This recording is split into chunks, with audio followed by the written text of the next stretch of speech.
Hello and welcome to Feedback Friday. It's good to be back, friends, and we are in the studio. And today we're going to be doing some channel updates, talking about projects, shows, and other interesting ideas. And of course, I'm here to answer your questions. So get the questions ready because we're ready to go. Welcome, first of all, to some of my patrons. I see that Mark Gump and Healed by Wounds is here. Flex is here. Good to see you guys. So today I wanted to give you an update because it's been a while where we are at with things related to the studio and the projects. So some of you who are on the Discord might have heard through the grapevine that Karafa and I started the ambitious project of painting the studio, something that hasn't been done since 2009 maybe.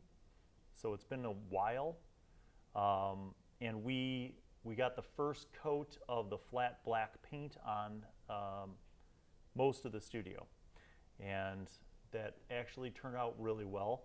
We're going to do a second coat, some touch-ups, and we're going to do the floor after we have a chance to clean that up.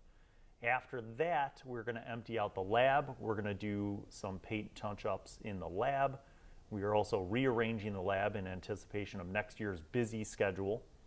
The number of media classes has tripled, so there will be a class period in here every day. It's going to be crazy.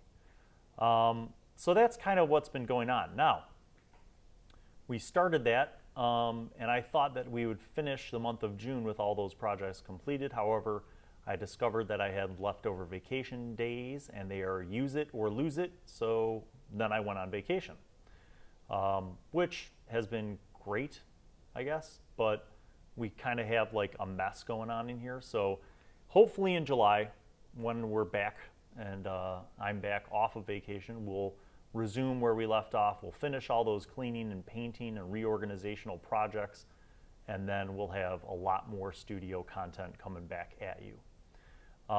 Let's talk about shows. So I've been off from Monster Monday a little bit, preparing for the next chunk. And in case you hadn't seen it on the channel, I made a silly little teaser trailer because the topic of dragons has been requested incredible amount of times. But I wanted to kind of see what was out there first before I delved into dragons. So I watched a lot of other YouTube content creators with their dragon videos. And there are a whole bunch of really good ones that go deep into the lore about dragons, specifically like things that, discuss the tyranny of dragons release and dragons, the history of dragons in the Forgotten Realms.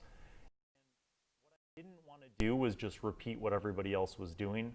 I wanted it to keep consistent with the style that I've developed with Monster Monday, which is not just to share the lore or like read the book, but share ideas for how to use these. So that's kind of where I'm starting. And the first video, which will come out next week on Monday, will just be kind of an overview comparing first edition dragons to what we have now in 5th edition. And it's not a lengthy video. I didn't want it to be like an hour-long lecture, but it's just kind of covers some of the interesting similarities and differences. And then basically I'm going to go through the dragons one by one, giving out the basic information about them, and then also my ideas for how you could use them. With this project, I'm also going to be collaborating with some other people and putting out short, I don't even want to call them adventure modules, but just, basically short presentations for an adventure option for each dragon type. So it's going to take a little bit of work, but it's something that a lot of people have asked for, and I think I'm kind of ready to do it. So that's kind of what's going to be coming up this summer with Monster Monday. Now, there are at least 10 dragons, like species, that I can talk about. So that pretty much covers most of summer. Like July and August we'll be focusing on dragons every Monday on Monster Monday.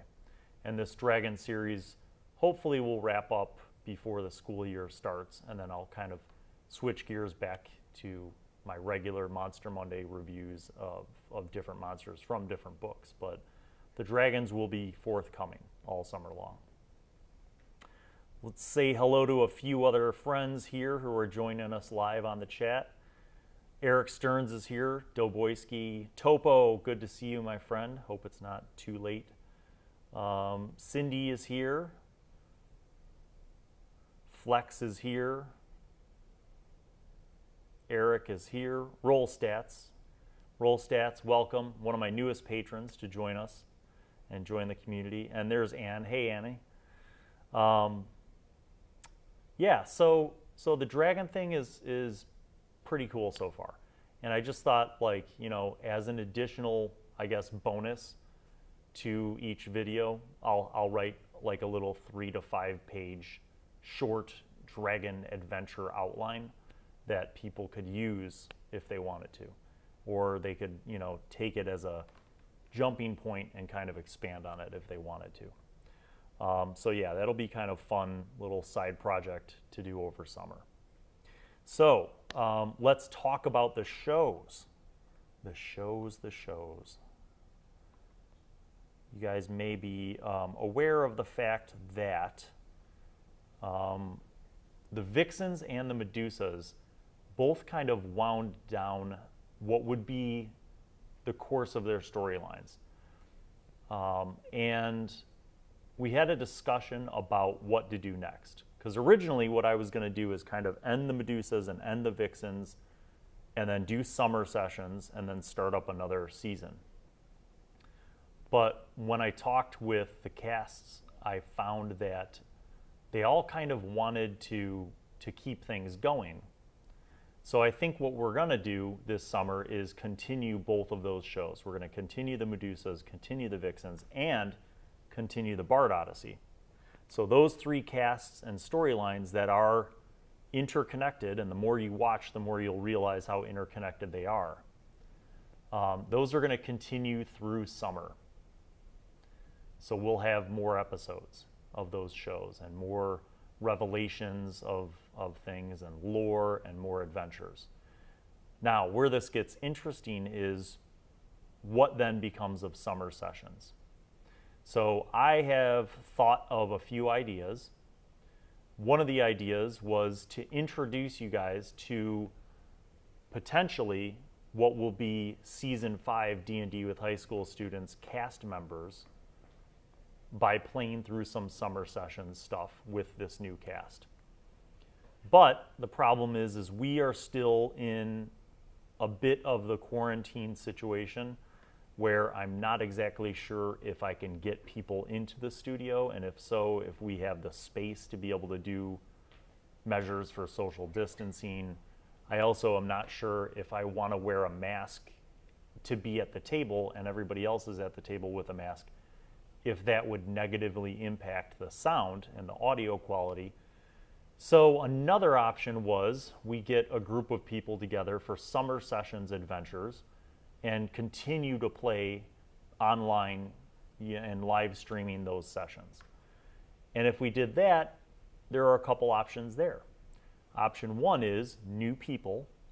So these would be like people from the high school, kids who would possibly be involved in D&D with high school students Season 5.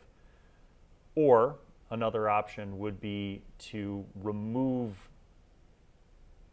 the summer sessions entirely from my original world and run a mini series of summer sessions programs with kids, but maybe set in the Forgotten Realms. Yet another option was, what would it be like for the summer sessions if we had a guest group of D&D with high school students alumni? And that really piqued my interest, because a lot of you guys have said over the years, like, what happened to Carl and what happened to Heather, and, you know, where's Cooper at, and all that kind of stuff, and where's Matt and Max, you know. So there's there's definitely a desire to see those people come back together. Whether I can orchestrate that and do an online thing with all of them remains to be seen. But those are kind of some of the options that are floating around and currently in discussion for what to do with the summer sessions. But the good news, I guess, like I said before, is that the Vixens, the Medusas, and the Bard Odyssey, all three of those casts have agreed that we're going to keep playing. So hopefully we'll have a pretty consistent schedule. Based on scheduling, it looks like the Medusas will always be Wednesday nights, and the Vixens will always be either Wednesday or Thursday afternoons. And I'm hoping to be able to get the Bard Odyssey on Friday afternoons. So I'm trying to create a balance of the content. Let's see who all has joined us in the chat and if y'all have any questions. Matt, the Matt is here. Topo, oh, thanks. Paint cleaning supplies and Coke Zero. Thank you, Topo Musical. That is generous. The Coke Zero supply does need to be replenished because, like I said, I kind of had to take my vacation days. So Carafa and I really have not spent a lot of time at the studio here recently, but we will definitely go shopping and pick up some more Coke Zero for all of our fun home improvement projects. Diesel24, what's up? Welcome. Ryan Wallace says that they want the Season 1 and Season 2 people back. Scott Marish, what's up, my friend? Yeah, I really think it would be cool to have a reunion for Summer Sessions 2020. I think it would be, great just to see a bunch of those cast members who we haven't seen since like Season 1 and Season 2, if I could get them to lock in. I don't think it would be a long-term thing. I'm thinking it would probably be like a short 5 or 6 session run of games. But I do think it would be fun to have that reunion with a group of those people. So we will see. Yeah, Mark Gump says it would be cool for alumni to come back as their original characters and drop hints or clues for the storyline. Yeah, that would be pretty cool. What's up, Jacinto? Welcome. And there is a way to do that, because if you recall, Heather's character Milo was still alive. Max's character Drake was still alive. Matt's character Maximilian was still alive.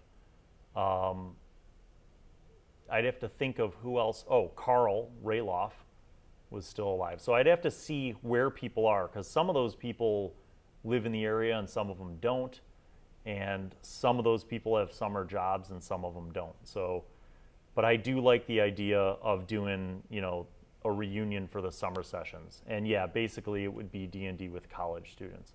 But I will say that if I'm not able to do that as a series, I might try to still do it as just a summer one-shot to have them all go on an adventure and do it as a live stream, like an epic 3-hour game.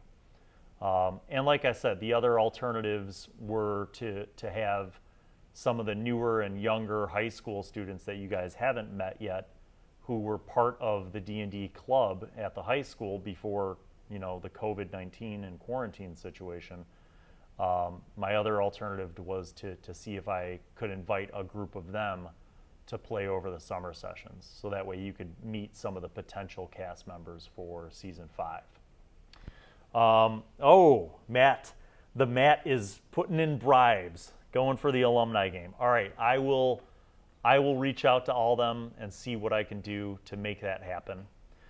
On the topic of content and shows, one of the things that had to be kind of put on the back burners while we were renovating the studio is the other channel content, which includes like Crafty Thursday stuff, painting, mini painting stuff. I'm hoping that in July I'll be able to bring that back. And I've picked up a lot of tips and advice. The biggest one is probably that I definitely need to water down my paints a bit more because they're going on too thick. But fear not, friends, because I have a whole bunch of minis that are yet to be painted. So hopefully Thursdays will give me some time once we're all done with the projects here to get back into some mini painting on Thursdays and have you guys join me for some chillaxing moments, you know. Yes, Scott is a big fan of the Bard Odyssey, and you know, I did see Tony. Carafa and I saw Tony last weekend, and he's doing well. He's working on literally a musical. Like, they have a script and a full score of original music. Tony's been collaborating with some other alumni who are phenomenally musically talented and great writers, and they have some serious people who are interested in looking at their what do you call the script for a play? Stage writing? Stage, like in a film it'd be a screenplay. I don't know. But anyway, they have this thing. They have this script and they're kind of shopping it around. So, but I am definitely certain that Tony and the Palisards and Sam all want to continue doing the Bard Odyssey. They're having a lot of fun with it, and Beecher. So hopefully we'll have some good stuff. In non-D&D news, me and the Medusas, have been talking about doing Cthulhu. As you may remember, before the quarantine took its toll, we had planned on returning to a monthly live stream of horror in the modern world of Cthulhu. And things got kind of jacked up. So we're hoping to be able to do that because there's a lot of options, including like costuming and sets. We really wanted to expand to Cthulhu and make it a lot more immersive and cinematic. And I still have that goal in mind. I just don't know if it's going to be, you know, July or August or even September before we're able to do that. But we're still, it's on the back burners, but it hasn't left the stove, so to speak. Lew Bob man, hello, I'm a fan of the channel. Just wanted to pop in and say hi. Well, thank you, Lew Bob. Thank you for joining us. This is Feedback Friday, where I talk a lot and then answer your questions until I have to leave. So I'm glad you're here. Mark Gump came up with an idea of a single alumni drop into current games for one session. That is also an option. I think in the right circumstances that could actually happen, because we've talked about having Anna come back as Trixie to help out the Medusas. That's a thing that could actually happen. Thank you, Topo and Scott Marish. A libretto or a score, yes. They have all the music and the writing, the script, the score, the libretto for a musical that Tony has been working on with some other alumni who are incredibly talented. I'm running many minutes behind. Scott says, Cthulhu was my next question. Recent episodes have been great. The season's set of students have had more episodes to develop, and it's been fantastic to watch their growth. Yes, I would agree, Eric. I think that the Medusas, probably having started out with more of a background playing role-playing games, have really shown the biggest growth in their personalities, being able to come out and have fun, but also have really dramatic and cool kind of moments. And I also think that the Vixens have kind of come into their own in terms of confidence. And I think, especially in the last couple episodes, like, I think that they're more cautious now, but they're also more confident, which I love to see, because as many of you guys probably remember, in the first few episodes of the Vixens, the girls were a little bit scared of like every potential encounter, and now I feel like they're confident and maybe a little more cautious. So that's great for me as well to see that kind of growth. Topo says a Paranoia one-shot might be fun to watch.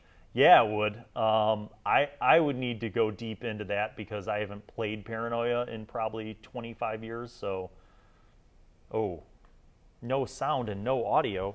Fixed. It's fine. I was just trying something out. Okay. Now I'm back. Question, you have any tips for your first game? First game ever or first game with a new group? I guess some of the tips would be the same. So, of course, watch all of my videos about being prepared because that's really what it comes down to. The players have an obligation to be prepared and the DM has an obligation to be prepared. When you're playing your first game, make sure you have everything that you would need, all of the basic supplies. I think always take notes whenever you can as a player. If you have a DM who's giving you out any kind of tips or hints or history or description, it's usually because it matters. So try to have a little notepad with you, notebook or something that you could take notes on. Have your pencil, have your character sheet, have your dice. Even if you have a device and an app like D&D Beyond, I would still keep physical copies of and dice and pencils and stuff because it's good to have those things on hand. I think listen to everybody at the table and make sure that you get your own turn, but also give everybody a turn. I think when I was a young kid, I was very enthusiastic as a player, and I would jump in and I was kind of a Cooper, actually. That's why maybe I sympathize with Cooper when everybody bashes him. But my default mode was that when people weren't talking or making decisions, I felt like I had to jump in. And I didn't mean to step on anybody's neck with that, but the reality is that, as I've gotten older, I realize some people need a few minutes to process things, or some people aren't, decisive and they just kind of want to hold off and see what happens. So I think as a player in your first game, be a good listener, and when it's your turn, try to think several steps ahead, especially if you're a spellcaster, know what your spells are, know what you could do, and know how they affect things. If you're a spellcaster, it's your job to know your spells and what they do and how to use them. So be a good listener, be a team player. Don't be the jerk at the table who steals from their own group or sabotages things. Try to think of it as a team-oriented game because I think it flows a lot better and people get along a lot better when you work as a team. And bring your own beverages and snacks and bring enough to share because most people are happy to have that kind of thing. So I hope those tips help you, Diesel24. Flex asks, do you do anything with D&D during pep rallies and other school stage events? No. And that's mainly just because the D&D club at our high school literally just started. So the only thing that I've done is LionCon, which is the convention, the gaming convention that we started up a couple of years ago, even before there was a D&D club at the high school, and that was and has been successful and has been growing every year. And that's really about the extent of public events and activities with D&D. Is there the potential for that to, get better and bigger and improve? Certainly. We've talked about doing crossover things with the theater kids and our media program and doing some kind of D&D short film or, a series, that kind of stuff. But it has to be something that comes from the students and not just me. I've found that without the students really being into something, it typically falls apart, and that it can ebb and flow. There are some years where I have students who are super independent and they just do everything on their own, and it's awesome, and then I have other years where it's the opposite and they need help doing everything, and I really have to guide them and coach them. But at its core, the students have to be the catalyst for things to happen, or for things to be sustained if there are things that are already in place. Good question. Matt says, I like Abbey as the goblin mother. So does Abbey. And here's the funny thing is, when I built that encounter, I didn't know that Abbey had this like history with her art and like drawing goblins and doing t-shirts and all this other stuff. So it just kind of became this funny thing, and I think it's gonna be an ongoing part of it, which I think is cool, because a lot of people assume goblins are just evil, like inherently evil all the time, like orcs or drow. And I think it really depends on your game setting. I think goblins maybe could have a cultural tendency towards what we would consider evil, but if guided by the right people, could actually do good things. So we'll see how that plays out. Scott says, loved all the narrative and interplay with the barbarian tribe and Bolstrong's condition and revelation. Me too. That was something that was like on the back burners for most of the campaign. And the genesis of that was definitely player created. Like, DJ had this idea that Bolstrong had amnesia. He didn't really have any other input into this. Jordan wanted for her character, Arya, to have known DJ before somehow through their tribe, but also didn't really specify how. So really, it was fun for me to come up with this idea that there was a backstory, that, you know, Bolstrong had a wife and a kid he didn't know about, but that he had a wife, and that Arya and Bolstrong had had an affair when they were younger. So kind of a cool soap opera, you know, dramatic twist. And I mean, the reality now is that the Medusas is like a traveling army with the number of people that they have.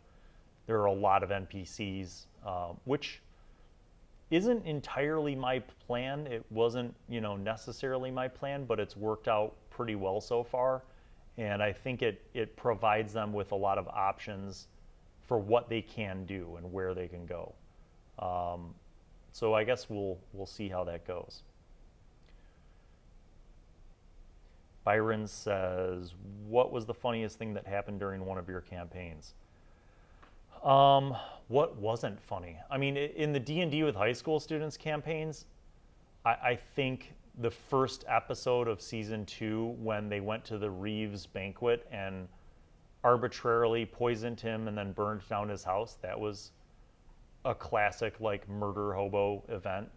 I think the fight in the streets was also something of interest, and the fact that Carl had the idea to run up onto the rooftop and turn it into a performance was also astounding. That was pretty funny. Yeah, I guess from my own gaming, when I play with my gathering of old friends for gaming weekend, we did have a cool thing where after this adventure, a few of us had, you know, gone out for drinks to celebrate and ended up meeting up with some women in the bar, and we disappeared off to our rooms, and, you know, the sounds of passionate romantic activities were being heard. And then one of the women was leaving the room of one of the other characters, and she was like going on about how impressive he was in bed, and everybody's looking out of their doors in the hallway at this interaction. And then the woman that my character was with looked at me, and I said, I taught him everything that he knows, which was totally in keeping with my character, who's like a swashbuckling pirate and has like a high charisma. So I don't know, I tell the story and it's kind of dry right now, but at the time it was pretty funny. It was about the timing. Like, I just dropped that in there without thinking about it. So that was kind of funny. Jim Face is here. Jordan Cole is here. The Opposite is here. Harley Fox is here. Digging the new light orbs. Yeah, so those are little shelves that we're going to have for display when the studio renovation's done. And I'm going to have like some of the special minis and special artifacts on those shelves. But Carafa came up with the idea to put the glowing IKEA orbs on top of each one of them. So it adds a little bit of extra flavor. Love my shirt. Where did I get it?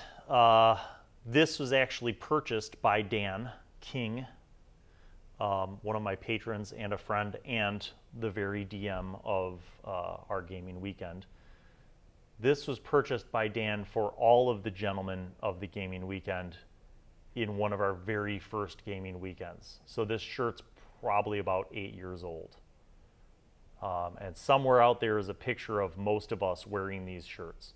So it's kind of a tradition. Every gaming weekend you have to bring your shirt and wear it for at least one of the 3 days. So yeah, this is like the oldest of my gaming shirts. It's kind of funny because I actually never played this edition of D&D. When I started playing, I started with first edition AD&D. I never played any of the basic or expert sets, boxed sets, anything like that. But I still like it. It's a cool shirt. It's a classic. Harley Fox. My pleasure. My pleasure, my friend. I'm glad that I could be of help to you. And that's awesome that you're preparing a special game for your friend who's getting married. So congratulations to you and for hanging in there, and congratulations to your friend.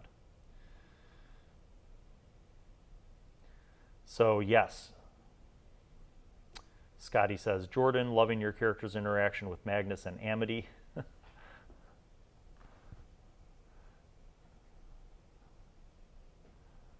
Thank you. Yes. Thank you, thank you, thank you.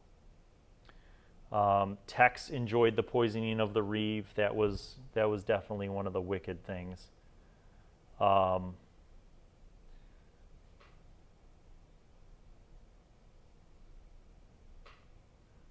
Let's see. Sundog says, how can we get an online convention happening? The recent events have made online stuff a reality. Maybe we can make something international with that. I would really like to help with that. That's definitely something that could happen. And even as early as this summer. I have been invited to participate in a couple of online fundraisers and online conventions. I have not signed up to do anything online for Gen Con simply because I feel like they have their stuff locked in pretty well. But would I be willing to do something and be involved in an online convention with people? Yes, absolutely. I think that would be totally awesome. And I think now that we have our Discord community growing, and a lot of people who are interested in gaming and a lot of people who are gaming there already, that would be something that I would definitely discuss with the patrons, because I think it would be a great opportunity for us all to come together. And as far as streaming those games, that would be up to individuals. I think an online gaming convention could happen without ever streaming any of the games, because I know a lot of people do kind of prefer their privacy and maybe don't want to be on camera. But I certainly think that there would be a lot of people who would be interested in doing some online gaming. And maybe between the cast members from the shows and some of the patrons, we could run some of those games as feature games on the channel. So that's actually a great idea, Sundog. So that's something that we'll have to look into a little bit more. Lazaro Reynoso, will you ever have the old crew back to party from season 2? We talked about that a little bit earlier in the live stream about doing summer sessions with some of the season 1 and season 2 people. The answer is yes, I would love to do that, but it's a little bit complicated because they're in different places. Some of them have jobs, some of them don't. So the only thing I could say is I will look into it and try to make it happen.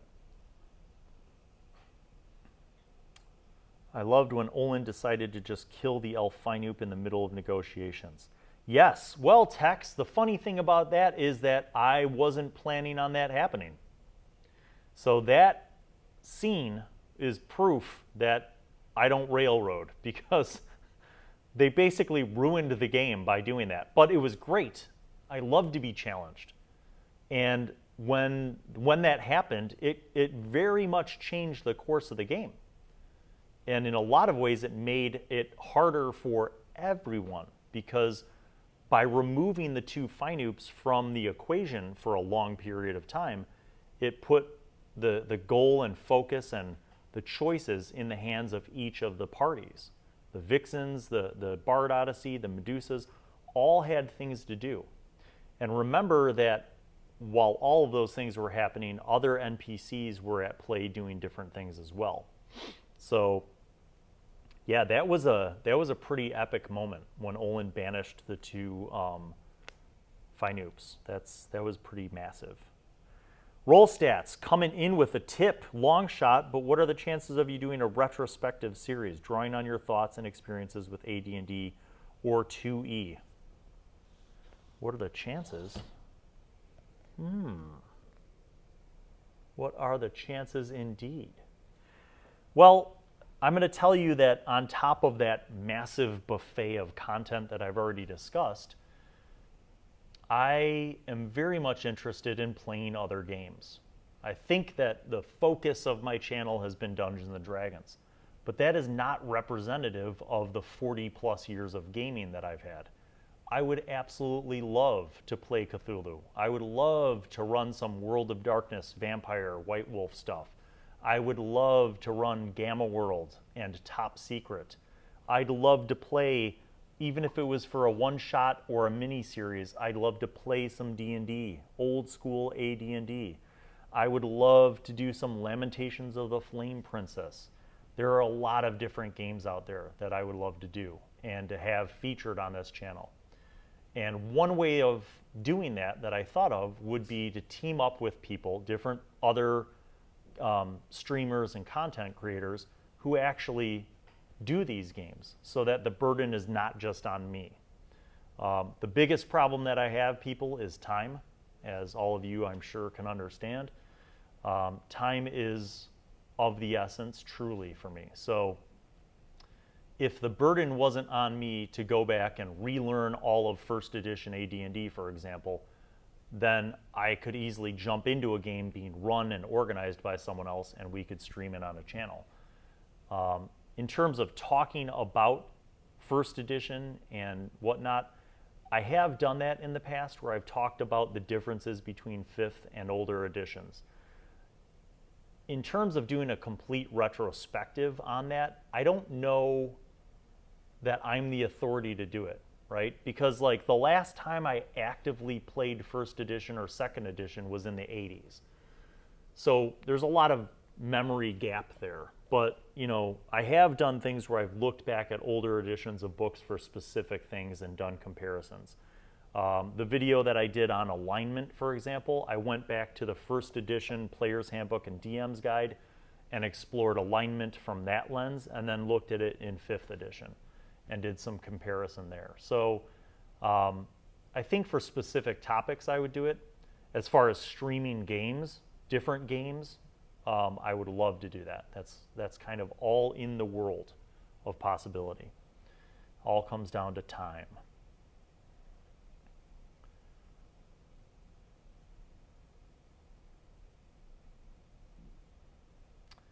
Top 10 Tex asks, how did you plan on ending it? So originally the two finoops would have been introduced to each other, and the parties would have split their loyalties between the two finoops.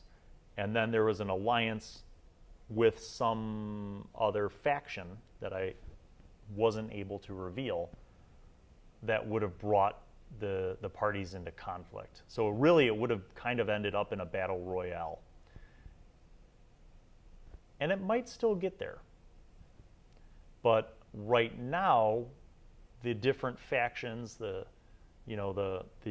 Blonde Elf Finoop supporters, the Medusas, and then the Gentleman Finoop supporters, the Bard Odyssey and the Vixens, those factions could end up at odds. There could be a battle royale. But I could also see them not meeting up with each other. It kind of depends on their choices. So in a lot of ways, the banishment of the two Finoops by Olin led to an opening up of the narrative. So I can't really complain. Yeah, Cthulhu is, like, Jordan and I have talked about Cthulhu, with the idea being that Jordan would be the keeper for the next episode. She's already got adventure stuff planned out, and we would, get the cast together and then kind of hand the baton off to me, because I had a bunch of adventures in mind, and Jordan would become a player in that cast. But I do think that Cthulhu is one of those things where I would much rather do it when we're able to be back in the studio. So again, maybe as early as July or August, we could be doing Cthulhu in the studio, because we would have less than 10 people and we could kind of set it up in a socially distanced way. So that's my hope. I'm hoping for that. Yeah, got some Gamma World fans there. Yeah, Gamma World was a huge part of my RPG experience. My friends and I played Gamma World along with D&D and Top Secret and a bunch of other games, Star Frontiers, extensively, and had our own homebrewed lore that we developed, and epic ongoing generations of sagas in Gamma World. So I have a special place in my heart for that game. And who knows, maybe the opportunity will present itself for a bit of that post-apocalyptic flavor. Jim Face says, I feel the role-playing is the most important part of D&D. How do you feel about that topic?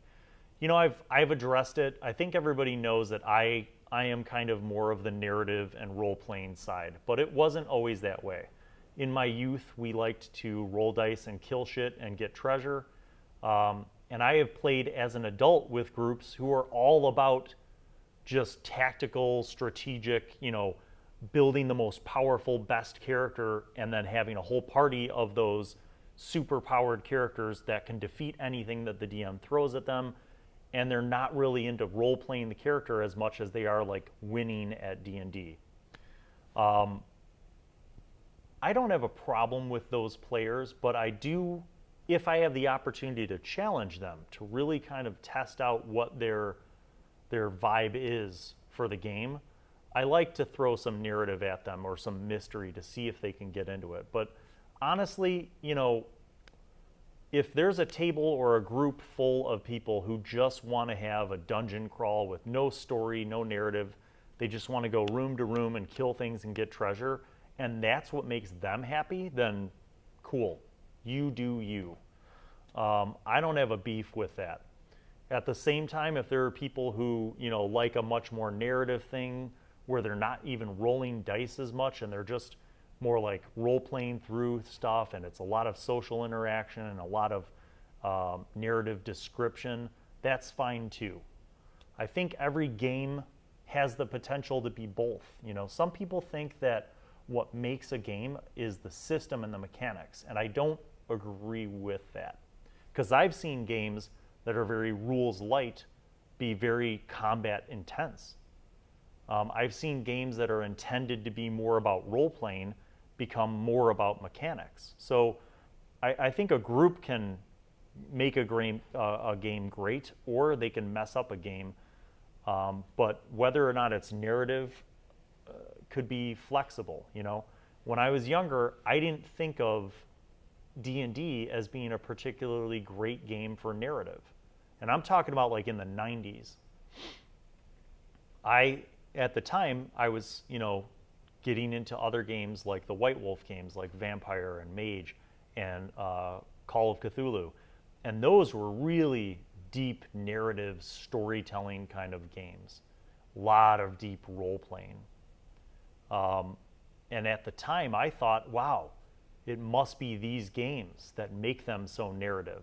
And that must be why D&D isn't narrative. But I think that was not true. I think that any game could be very narrative. It depends on how your group deals with the game itself. I invented a game with no dice. I invented a game with few dice that are rules light. I've played games that have super complex rules and tons of crunchy mechanics.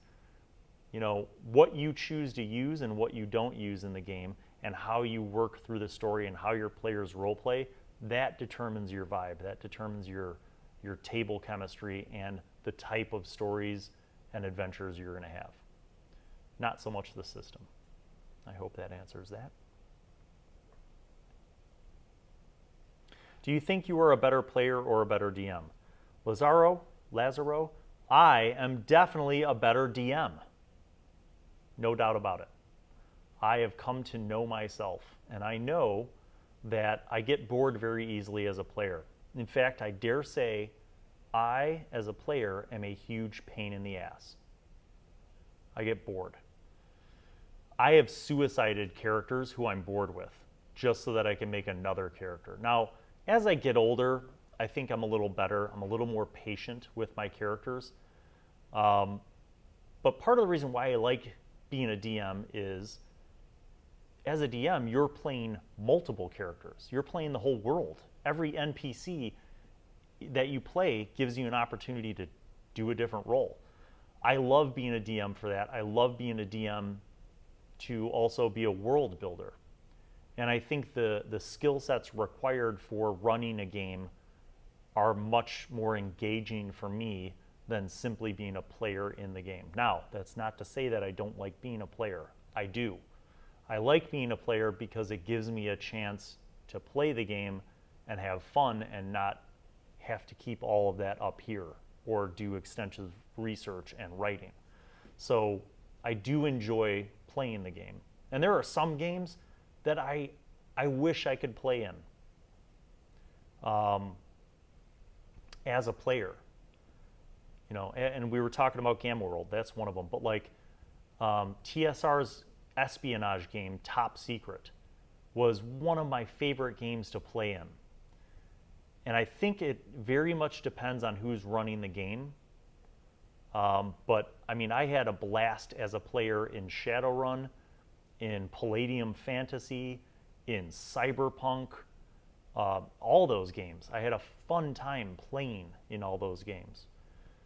And, you know, I think because some of those games are kind of more episodic and short, or even kind of like one-shot oriented, where you don't feel like you have to keep track of an ongoing narrative. You know, it's just one thing going to the next thing, and there's not a big connection necessarily. So sometimes I miss those simpler times, you know, where you could just go on a mission in Shadowrun, and you either lived or you died, and then you got paid, and then you spent your money and went on the next mission, you know. That kind of stuff can be fun too, I think. Consider myself officially volunteered to run any old school games or OSR products, Basic Fantasy or Lamentations. Roll Stats, I'm going to take you up on that offer. We'll be in touch. I have ideas. I don't want to say them publicly right now, but I have ideas. How do you feel about superhero RPG? What about post-apocalyptic? I love both of those things. Now, I will say that my first experience playing superhero RPGs was the TSR Marvel Superheroes box set. And it was fun and stupid. We came up with ridiculous heroes that were just like pointless. But, you know, we were like preteen and teenage boys. So, like, of course, we were like, ooh, I want to have a superhero who can fart like poison gas. But, like, we had a lot of fun playing those games. Later, in the 90s, I was introduced to the complex world of Champions and Heroes Unlimited. Actually, rewind. I did play Rifts, and I played Teenage Mutant Ninja Turtles back in the day as well. So I have a fair amount of role-playing game experience playing in and running superhero kind of oriented games. Post-apocalyptic, for sure. Huge, huge place in my heart. Like I said, Gamma World was epic for us, but we also tried and usually failed to play the ultra-complex game Aftermath. I just remember Aftermath having ridiculous amounts of rules, Very, very crunchy game. We did also play Twilight 2000. My brother Jeff ran some excellent games. Jeff, being a military history buff, was a great GM for all of the games that had to do anything in any way with like the military. So that was a lot of fun as well. So yeah, I love the post-apocalyptic genres. I love the hero genres. I think in terms of what I would prefer to run, if I was going to run games in either of those genres, I would definitely go post-apocalyptic. The first playtest of my original gaming system was for the apocalyptic settings. And it was, both of the playtests were successful, and it really gave me that same feeling that I had as a kid that I enjoyed with Gamma World, but with a more mature perspective on how that world would work and how it really, in post-apocalyptic settings, comes down to survival, right? It's a survival-based storytelling narrative. You could find the greatest treasure troves on the planet, but if you were exposed to too much radiation, you die. You're dead, you know? Or if you have biological warfare settings or any of the other kind of post-apocalyptic environmental threats, those environmental threats can sometimes be more dangerous than encounters with mutants or creatures or other survivors. But yeah, I've always been a big fan of the post-apocalyptic genre, movies, books, all those things. A subset of the post-apocalyptic genre, of course, is the zombie genre, which I'm also a huge fan of. So yeah, both two good gaming zones. Have you ever thought about a Western RPG like Boot Hill? Bet you could do awesome Old West NPCs. Yes. So, funny story. Of all of the original TSR products, the only one that I never played as a kid was Boot Hill. Now, my brother Jeff did play it with his friends in the late 70s, early 80s, and had fun, and I had heard their stories. I was like the little brother that like, yeah, tell me about Boot Hill, and he'd like tell me these funny stories, which now that I think about it, in and of itself is funny because my brother Jeff is also a huge fan of Red Dead Redemption, and like has played for hundreds of hours just because like there's some thing about that he enjoys. Why is your finger in the frame, Karafa? I will stab you with a mini. Get your finger out of my shot. Karafa, I will throw the first edition Monster Manual at your head. Now, what was I saying? Oh, so speaking of Boot Hill, if you're not a fan of the Critical Role people, you should still know that they did a mini-series called Undead Wood, and you should go watch all of it because it's incredible. The production value is amazing. The cast is amazing. Brian W. Foster did a superb job as the storyteller, game master. Ivan Van Norman as the bartender, who's kind of, that role was like the assistant game master. But when you talk about Westerns, I would love to do that. I guess in terms of playing in an Old West setting, as I said, I was never able to play Boot Hill, but we did play a variation of my brother's game that was set in the Old West. And it was like a Civil War thing. My older brother was part of that generation that played war games, like tactical war games, as well as the early role-playing games. So I think it would be cool. I think it would be really cool to do an Old West game, even as a one-shot or like a trilogy, something like that. Do you ever listen to any music for inspiration when you're planning for a campaign? Absolutely. Byron Lee, music is a huge part of my life. And, you know, it depends on the game. I've found an abundance of online fantasy music. The Feichter brothers, F-I-E-C-H-T-E-R, Brandon and Derek Feichter, are responsible for hours and hours and hours of awesome fantasy gaming music. I have also found a bunch of great like ambient horror music for our Call of Cthulhu games. And most recently, as I've been getting into Lamentations of the Flame Princess, I've been listening to a lot of doom metal and old school, metal, death metal, all that kind of stuff.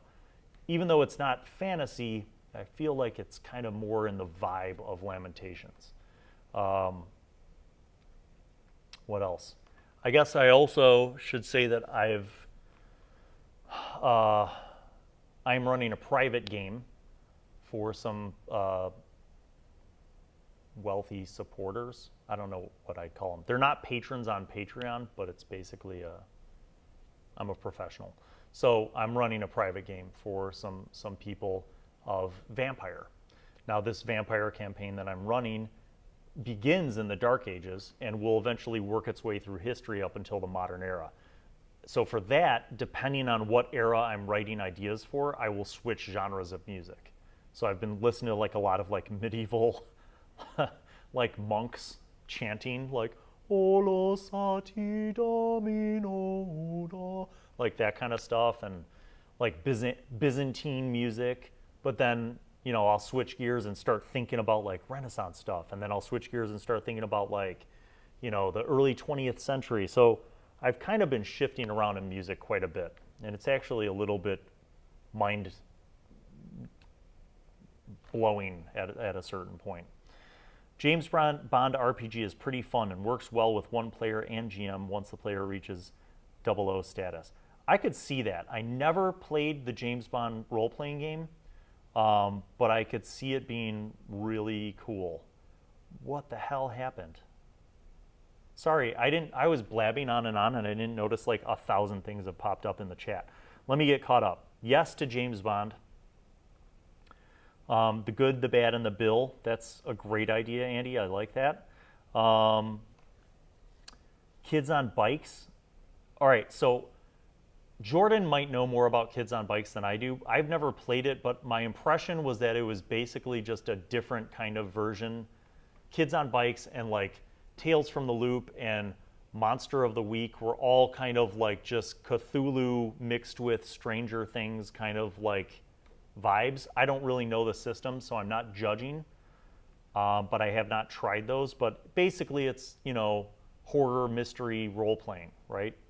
So whether you play Cthulhu, whether you play World of Darkness, no matter what system you play, to me those all kind of have a narrative storytelling element that mixes in, surprise and weird and horror and mystery. Jax, what's up? Long time no see, buddy. Can't wait to catch up. Been a long time to watch. Don't think I've seen anything from the past season. Hope you're able to start again next season. Jax, you got to get caught up. Watch the Medusas, watch the Vixens, watch the Bard Odyssey. 3 storylines taking place, interacted, and it's all coming together, buddy. Miss you. Barking Cricket, did you see Humans and Households skit by Dead Gentleman? Yes. Barking Cricket, I saw that and laughed heartily at it. I've watched a lot of their stuff. I was a big fan of the Journey Quest series. Glory shall be honored. Yeah, that's some good stuff right there. Tales from the Loop. Yep, somebody mentioned that. The phrase winning at D&D makes me cringe. Did you have a great time? Good, you won. I wonder what people from the floating continent find in the world below. Did any of the groups you DM'd get there? Is the world destroyed by war? Great question, Harley Fox. I can't answer you. I will say that Season 1's adventure took place on the continent of Arrakazine. Now, the when is the greater question. Did Season 1 take place chronologically at the same time or in close temporal proximity to Seasons 2, 3, 4, and 5? That's what we don't really know. Nor will I reveal that. But is there a chance that the D&D with high school students series will move off of the floating island and to somewhere else? Absolutely a chance. Yes.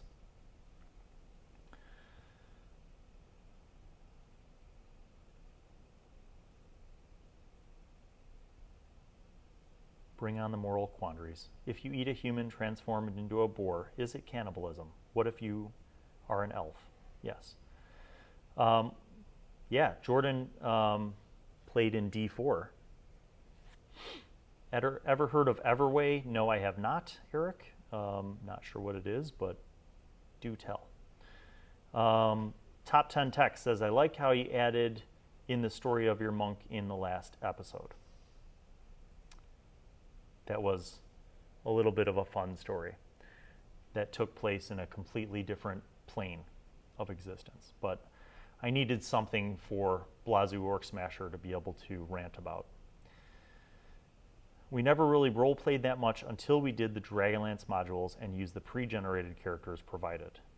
Yeah, Scott Marish, I have heard that from a lot of people, that their early D&D experiences, depending on how old you are, that some of those early D&D experiences were just West Marches or dungeon crawls and didn't have a lot of narrative or role-playing until they got the Dragonlance stuff, because then it was like they had a character portrait in their mind, a template that they could draw on if they had read those Dragonlance books for how to role-play that character. And I think for a lot of people that was helpful. Now this might be a shocker, guys, but guess what? I've never read the Dragonlance books. I know it's crazy. I know that you might be shocked to know that I've read more of the R.A. Salvatore books than any other D&D style writing. That would be the Jurist books, for those of you who don't know. But yeah, I've never read the Dragonlance books. It's crazy. I know the art. I'm more than familiar with it. I have Margaret Weiss's autograph. Like, I met the woman in person, and she's wonderful, and I've never read those books. Yeah. Yep.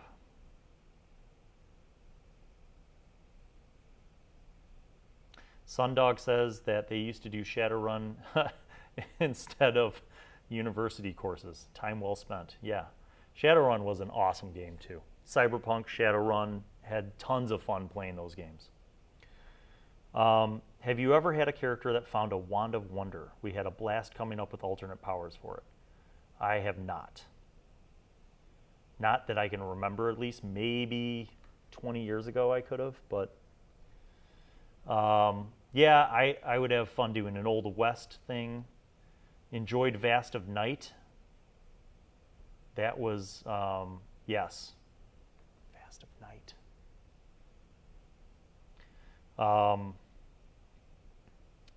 Thank you, Tricky Troy, for encouraging people to click the like button. Karafa's getting bored, yes. Don't ruin the monster manual. I loved Undead Wood so much. What about post-apocalyptic with superhero? I mean, Sundog, post-apocalyptic with superhero is basically Gamma World. Because when you think about it, mutants have powers in Gamma World, right? Or if you're in a post-apocalyptic game where you can have a character who is a mutant with powers, effectively that's superheroes. Now, their whole morality and what you do with those adventures is much different from superheroes in a post-apocalyptic world. I think a post-apocalyptic superhero world would be different. Because then basically you have your modern world that's been destroyed by some calamity, and the remaining superheroes are fighting to like rebuild civilization. But I don't know if that's my jam. I'm kind of more of a, you know, old school Mad Max, Book of Eli, Waterworld, Postman kind of person. That's my jam. Jan Tarot. I feel that first edition is easier to run. Do you agree? No, I don't. There is no way that first edition AD&D is easier to run than 5e. 5e is the most optimized and streamlined game of all the editions. In complexity, I think first and second edition with THAC0 and the spellcasting system, I think were the crunchiest, and that's because they were created by wargamers. I think third edition became complex because the prolific number of books that they put out for third and 3.5. It was pretty streamlined, but they just kept coming out with more and more crap, which created power creep. Fourth edition was like a dumbed down version of third, and they eliminated a lot of things that made D&D what it is. And then 5th edition brought those things back. So to me, in my humble opinion, 5th edition is the best overall because it takes the ease of play and the fun, but it keeps it in a streamlined system. Now, I don't know. There are some people who think that OSR games are better, that, make it even more streamlined than that, and, make it a 1 in 6 chance to do a task instead of a D20 plus adding in your proficiency modifier plus your ability score modifier, blah, blah, blah. I guess, to me, honestly, systems, as long as I can play a game, I don't really care what system I'm playing the game in if I'm having fun. That's a hot take right there. Tricky Troy throwing another 10 in. Thank you. That is for the Coke Zero supply, which Karafa and I will replenish when we resume studio painting and renovation. What was the game joke they make in the old player's handbook? Pencils and paychecks or something like that? Yes, I remember the cartoon that you're talking about, and it might be pencils and paychecks. Blasphemy Bill. Grab a trilogy. I got started with fantasy reading the Dragonlance for English in high school. You know what? I might do that just because I'm at a point now where I've read about as much R.A. Salvatore as I want to read. I'm kind of sick of Drizzt and the adventures of the rogue drow. And I'm a slow reader, remember this. But I have read both of the Patrick Rothfuss books in his King Killer Chronicle, which I really enjoyed. They're long, big books. So I'm kind of down for some shorter fantasy books, and maybe Dragonlance, maybe it's time for that. We'll see. Maybe I'll review it too. Maybe I'll read the Dragonlance books and review them. Everway is a diceless role-playing game from the 90s, highly narrative, used image cards for resolution. Ooh, I like that. That's funny. I never heard of Everway. I know the Elric. I remember the Elric game. I think it was called Amber. That was diceless role-playing, if I recall correctly. And that was kind of bigger in Europe than it was in America. But my French friends played that Elric game like religiously. Sci-fi and fantasy class was a blast, yes. All right, I think I answered all the Edition War questions. Should I finish the D&D with high school students before I watch Medusas, Vixens, and the other ones? Yes, watch them in order. If you're interested in the lore, like if you really care about following the storylines, you should watch Season 2, and then the summer sessions after Season 2, and then Season 3, summer sessions after Season 3, B-Team, Medusas, Vixens, and Bard Odyssey, in that order.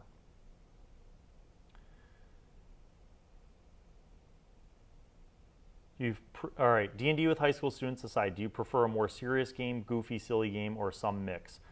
Barking Cricket, the answer as a DM is serious, and as a player, serious with a little bit of funny. I'll tell you what, when I play with the old dads and we get together for gaming weekend, there's a lot of goofing off, right? It's like all of us, 40 middle-aged men, 40-year-old-ish middle-aged men have a lot of, stories from high school and like, we're drinking and playing D&D and having fun. And so there's a lot of goofing around. But I like to get through a story. I like to get immersed into a story, and it's easier for me to do that if it's a serious context. But if a little funny happens during the serious stuff, I'm cool with that too. I mean, as an example, like the last character before Wakuda that I had in our game was my halfling barbarian named Kill. That was his name, Kill. And that's the only word he said. So imagine like the concept of Hodor from like Game of Thrones, but a halfling barbarian who's just crazy and all he says is kill. positive or negative, that's all he says. I had a blast playing Kill, and I'm pretty sure everybody in the group had a blast playing with Kill. I kind of miss Kill. But I also like Wakuda, who's, kind of a debonair, mixture of swashbuckling fighter and, charismatic, what's the word for somebody who, like bon vivant, like a lover of life, that kind of thing. Jan says, I use 5th and 1st together. I like 1st for the races, but the combat and damage death system in 5e is far, far superior, but I run what the players want. That's cool. Respect. Like that. Jim asks if I've tried using the Dresden Files. I have not played the Dresden Files tabletop. I have read some of the Dresden Files books. I watched the show, and it was okay. And then I've listened to some of the Dresden Files on audiobooks. I have not played a role-playing game of that. The closest thing I think to that genre that I've done is the White Wolf's World of Darkness games, because you have vampires, mages, werewolves, ghosts, changelings.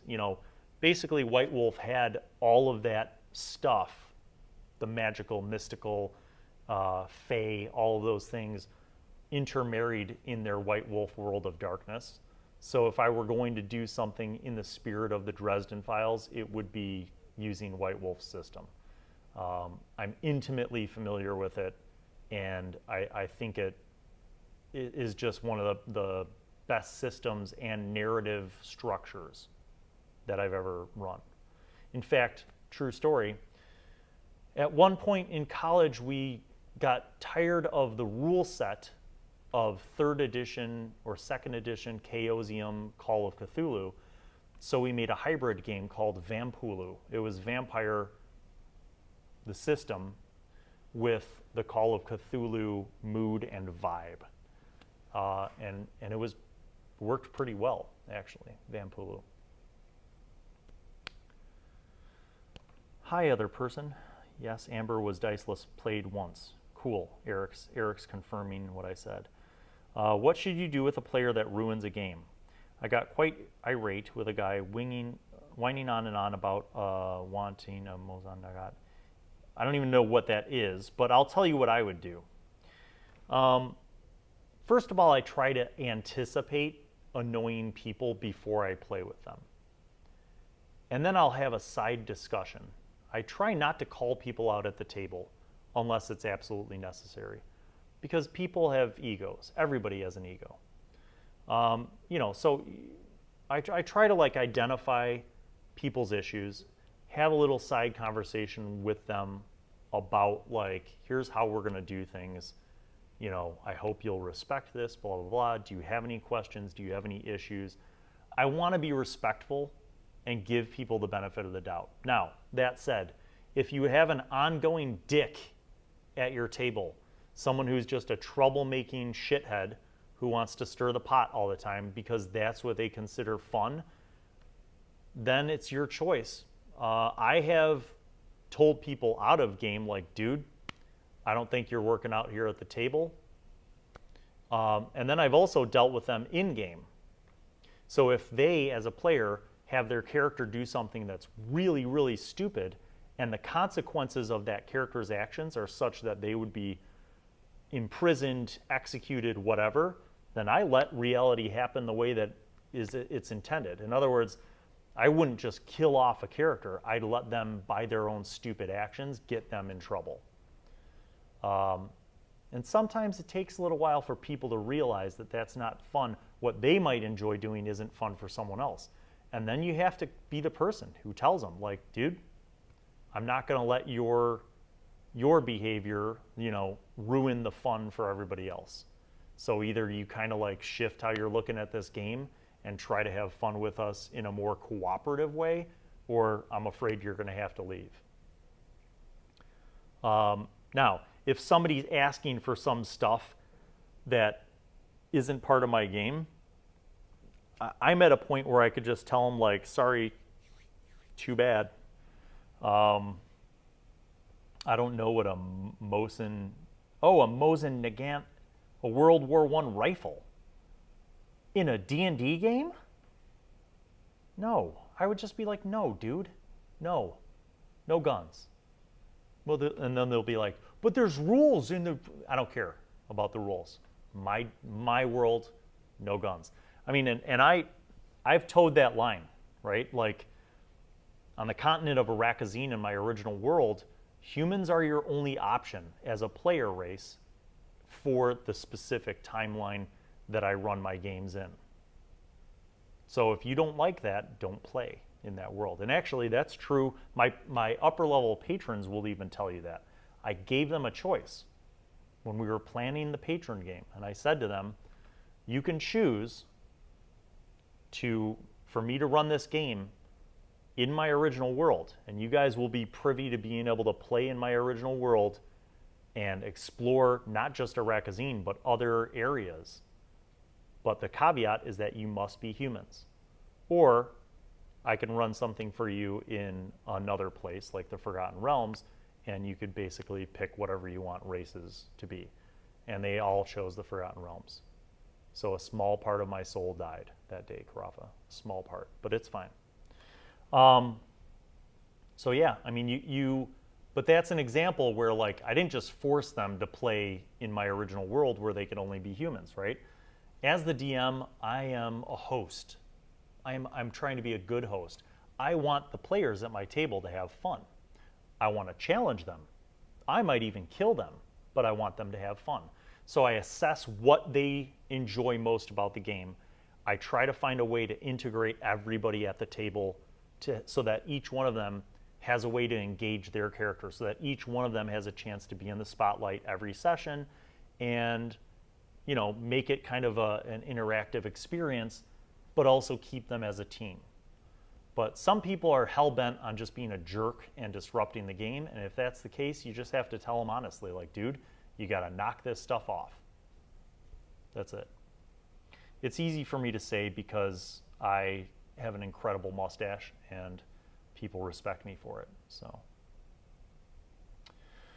all right, our time is winding down. Let me check the chat to see if there's any other big questions. We like in-character jokes, but the campaigns are serious. Good answer. Yeah. I'm not like Mr. Buzzkill. I enjoy having fun. We like to have laughs. But I feel like for me to get into a game as a player, I have to believe in the world that's being narrated. And it takes some serious components to make that real for me.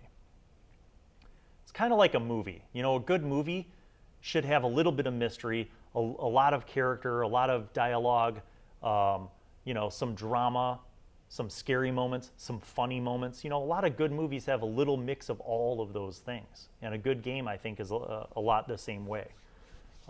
It could be a dramatic game.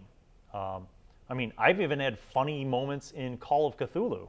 Like, you know, creepy, horror funny, but funny. So I guess, you know, regardless of the game genre, you could have a lot of fun doing a lot of different things.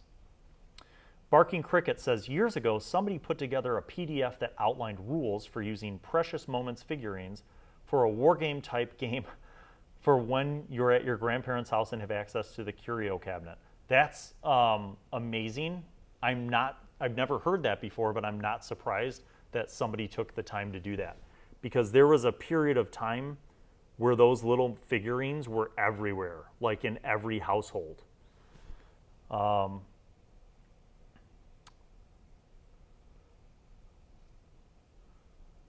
It's the stash. DOD, what's up? So yeah, guys, I think, let me recap, because a lot of you guys got into the stream late, so I'm just going to briefly recap. Monster Mondays for the bulk of summer are going to be the Dragon series. I am focusing on dragons. I've put it off for a long time, but I needed to do some research, so I looked at a lot of the other YouTubers who have videos about dragons. A lot of them are, you know, encyclopedic, and that's not the route I'm going for. I'm going to focus on sharing the basics of the dragons, but then give you my ideas for how you could use them and where you could use them. And for each episode, I'm going to create a short, like little 3-page adventure thing that will be a companion to the video. And in that regard, I think it'll be kind of fun. You know, I'm trying something different, trying something new, and it'll be fun, and it's going to keep going throughout Mondays throughout the summer. So that'll be what's coming up down the pipeline. Medusas and Vixens and Bard Odyssey will be continuing for the summer as they are. We're not ending those and then going into summer sessions. Each one of those shows is going to continue through the summer. Medusas is going to be Wednesday nights. Vixens is either going to be Wednesday afternoons or Thursday afternoons. And then Bard Odyssey hopefully will be Friday afternoons. So those of you in Europe or across the continent or in other places, hopefully you guys will all be able to find times to keep up with the shows and watch things. Carafa and I are on mandatory vacation right now because I had vacation days that I had to use or lose. So I'm on vacation, which means we had to kind of stop in the middle of everything. But in July, when I'm back, we are going to resume. We're going to finish painting the studio. Then we're going to paint the lab. We're going to rearrange, clean, and renovate everything and reorganize. So hopefully, maybe by middle of July, we'll be able to have games back in the studio, which would be exciting. Speaking of games back in the studio, as I have alluded to, Jordan and I are still very much hoping to be able to do Call of Cthulhu. Jordan has the next adventure, and she would be the keeper. It'd be the same cast. We'd get back together with Jenny and DJ and Melissa and Anna to bring the cast back together. And then Jordan could hand me the baton, and I would run some Cthulhu games as well. That's kind of it in the world of the channel content. Of course, as always, please guys, know that I am truly grateful for your support. It's been great getting caught up with you guys, and I hope that this summer, as our world begins to open up again, that all of you will be able to find time to enjoy stuff that you like to enjoy. But as always, please stay safe and stay healthy, you guys. Carafa and I will be busy all summer long working on stuff, but don't forget that you can get involved with games. Our Discord is growing. Our Discord community is awesome. And many of the patrons, as well as the subscribers, a lot of you guys are already there, but if you haven't, by all means, go check out our Discord. There are games running now. There are opportunities for new players and experienced players to jump in on games. And we're always looking for more members to run games, not just D&D. So if you're like somebody who's been itching to run a game, that's a great way to go to our Discord community and connect with other players. That's why I'm doing this, man, because my mission from the get-go has just been to share with everybody how much role-playing games can be a great part of your life. And I know we can't get together now face-to-face because of COVID, but someday we'll be able to sit together at tables, and we all need that break from work, from life, from whatever, to be able to get together and have human interaction and use our creative minds and tell stories together. And I'm excited. I'm excited to be able to produce stuff, even if it's still using Zoom this summer, but we have a lot of cool stuff. So thank you guys, as always, for your enormous support. And know that I am thinking of you, and I appreciate you and all the blessings that this community has given to me and to the students. So thank you guys. And we'll see you next week. Tune in on Monday for the first part of the Dragon series, Monster Monday. Peace out. Have a great weekend.